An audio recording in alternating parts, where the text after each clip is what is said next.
धरना में पधारियोड़ा छोटू सिंह जी रावणा साहब, राम सिंह जी साहब और राजस्थान सरकार में रियोड़ा मंत्री पूर्व पुखराज जी पारासर साहब, राजवीर सिंह जी सरपंच साहब और सभी वडवल साहब, सभी ने सगलाओं ने मारा जवाब डाला।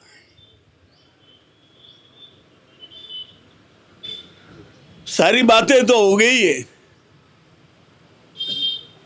पारासर साहब, एक बात मैं बताऊं, धन्यवाद भी दिया अशोक गहलोत सरकार को कि बवरी कांड याद करो, कितने बड़े बड़े लोग थे, हड्डियां बरामद करके उनको मुलजिम को जेल के सड़कों में डाला है।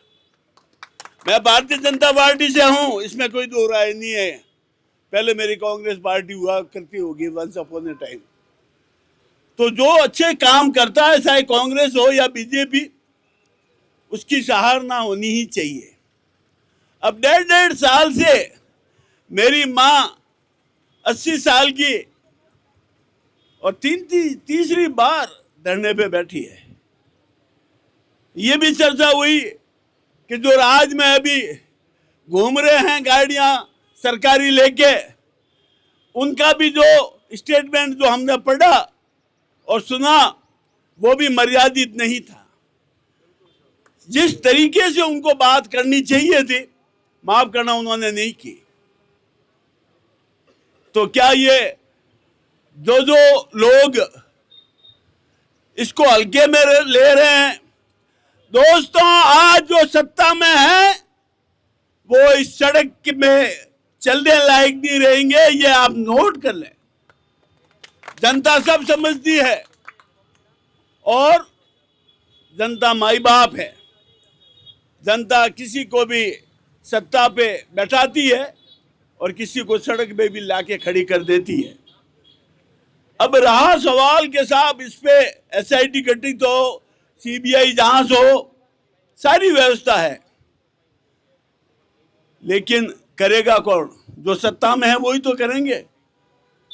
क्या पारासर साहब आप करोगे? आप सत्ता में नहीं है तो उनको करना चाहिए। कहां प्रॉब्लम है? अब 2 दिन पहले 3 दिन पहले मैं यहां हाजिर हुआ था कि चलो बैठ के, एक तो हमारा जो राम सिंह साहब, अभी कोई कमेटी गठित हुई नहीं है और धन्यवाद देना चाहूंगा उनके परिजनों को। उन्होंने अपने बलबूते पर ये सारे कार्यक्रम चलाए हैं, किसी का कोई सहयोग नहीं। रत्ती भर 1 घंटे का ये आए हैं, ये जरूर है, लेकिन धन्यवाद है उनको कि वास्तव में ऐसे लोग होने चाहिए। अब हम क्या कर सकते हैं? अब ये राजपूत समाज का है, मान लिया कि गणपत सिंह राजपूत समाज में था, मेरा गनायत था, लेकिन ये मानवता के प्रति अपराध हुआ है, ये कोई जाति विशेष का नहीं हुआ है। अब अगर यही स्थिति रही 76-78 साल आजाद होने के बाद भी, तो भविष्य में क्या होगा? भविष्य में तो यह होगा कि घर में जाके अगर मारेंगे या किसी को उठा ले जाएंगे तो कोई पैरोकारी नहीं होगी उसकी, ये लग रहा है हमें। तो दोस्तों, इसको आप हल्के में ना लें। अभी राम सिंह साहब ने कहा कि मैं सारे धंधे छोड़ के भी मैं यहाँ बैठूंगा। हमारे सुजान सिंह जी वडवड़ साहब क्रांतिकारी नेता हैं, क्या रोड जाम करें, सारी प्रजातंत्र में व्यवस्था है और वो हमको काम में लेनी पड़ेगी। अब जैसे टेरिटोरियम आर्मी होती है, वो क्या है, रेगुलर फोर्सेस नहीं होती, लेकिन वो सारे गुड़ जानती है और उसको जब जरूरत पड़ती है, जैसे इराक निराक का हो रहा है, तो उसमें उनको भेजते हैं टेरिटोरियम आर्मी को। तो या तो राजस्थान सरकार ऐसा एक बिल लाए, उनकी औकात नहीं अगर खोलने की केस को, तो एक तो रिटायर्ड जो हम चाहे सवर्ण समाज सनातन समाज चाहे वो एक लॉयर, एक प्रशासनिक अधिकारी और एक कोई बढ़िया, वो उसकी जांच करे और उसको सारे अधिकार दिए जाए जो पुलिस को है। वरना तो अगर मैं जाके किसी को भी कहूंगा कि साहब उठो, तो वो मुकदमा करेगा साहब कि आप किस अधिकार से आ रहे हैं, अब हमें सौंप दो। हमें अब प्रजातंत्र पे विश्वास उठ रहा है। देवी सिंह भाटी के शब्द कह रहा हूं, समाज का नियंत्रण होता है तभी सारे काम होते। आपको मालूम हो गया साहब, इस गांव से अगर गायें गई उस गांव तक खोजी देता कि आपके गांव में आई है।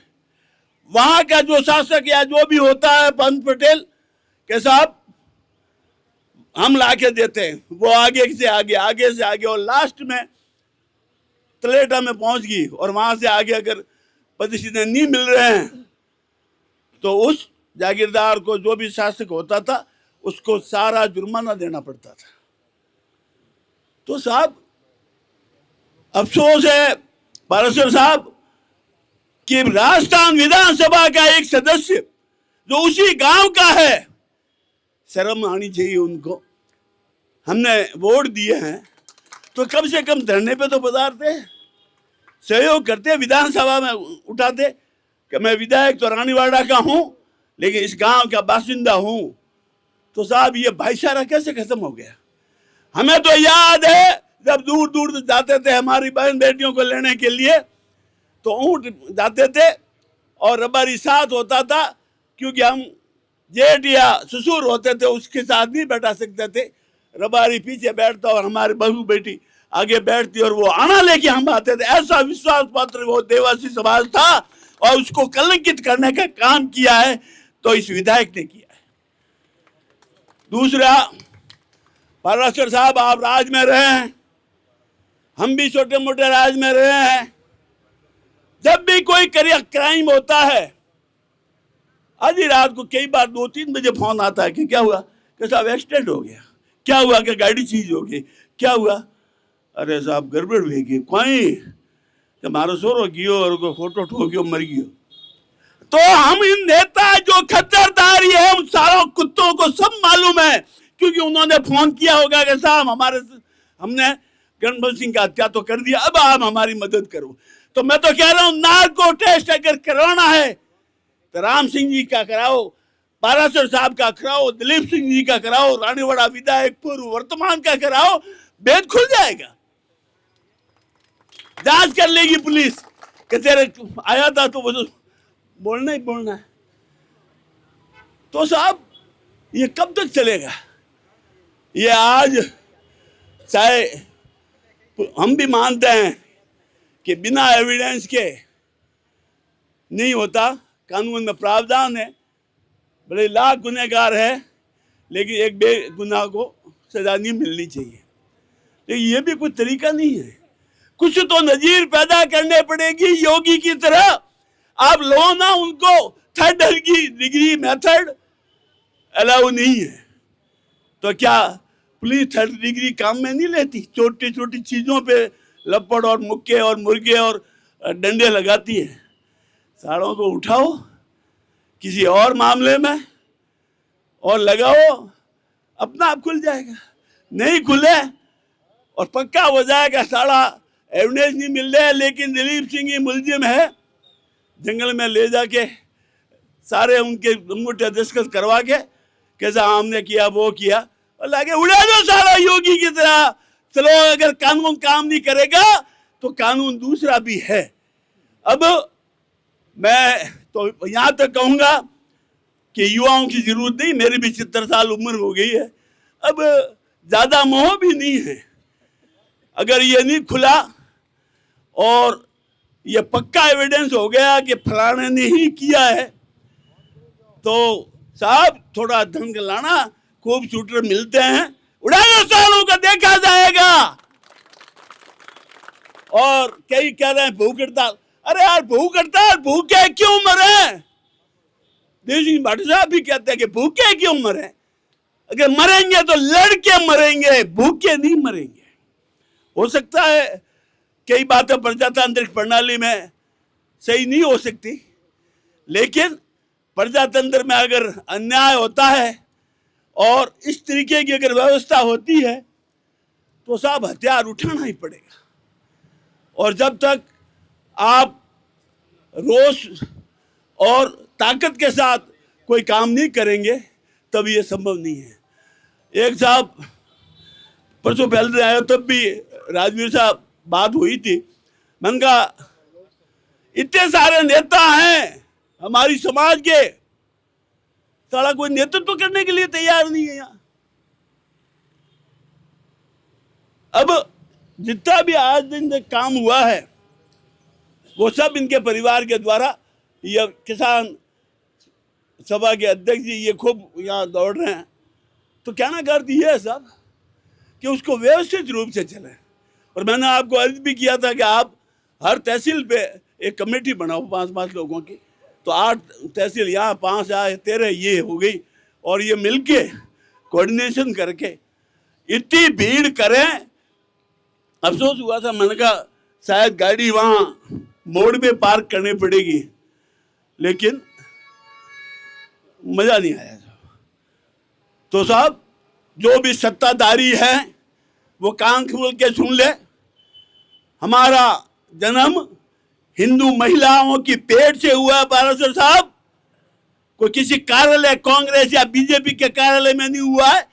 जब सनातन धर्म पे या लॉ एंड ऑर्डर पे सरकारें फेल हो जाएगी तो हथियार उठाने के अलावा कोई सहारा नहीं होता। और ये आप नोट करना कि हम जैसे जो ये बुढ़े बैठे हैं, करोगे क्या आप? या तो हॉस्पिटल में मरोगे, तो यहीं मरो ना आके अपन। और आप जब भी कहेंगे दिलीप सिंह तैयार है, किसके लिए? ऊपर जाने के लिए। तो काफी वक्ताओं ने सारी बात की, अपने अपने तरीके से उनको कहा। तो हमारी तो एक ही मांग है कि अगर इस प्रजातंत्र को जीवित रखना है तो सारी सरकारें सोच ले कि इस तरीके की गुंडागिर्दी नहीं चलेगी। ये तो सरेराह मर्डर हुआ है उसी गांव में, अगर घर में भी होता तो ये की स्थिति होती। आज मेरी बहन बेटी को कोई उठा के ले गया तो क्या करूंगा मैं? तो साहब हथियार भी रखना जरूरी हो गया, या तो आप लाइसेंस दो, वरना अवैध तो रखेंगे। तो कुल मिला के इसको कैसे सफल करें हम? अब साहब धन्यवाद इनकी परिवार को। मैंने परसों पहले दिन भी कहा साहब के आर्थिक तो करना ही पड़ेगा, आप कब तक लड़ोगे? कि नहीं साहब हमारा तो ये खुलवाना है, पैसे ऐसे नहीं। तो साहब समाज और सारे लोग व्यवस्था करें कि कुछ न कुछ इस पे होना चाहिए ताकि एक पे बाहर नहीं आए। और मैंने तो पहले भी वहाँ घोषणा कर रखी है, तो वो हाजिर करूँगा अगर ये सारे सहमत होते हैं। जय महाराज सुल्तान प्रणाम।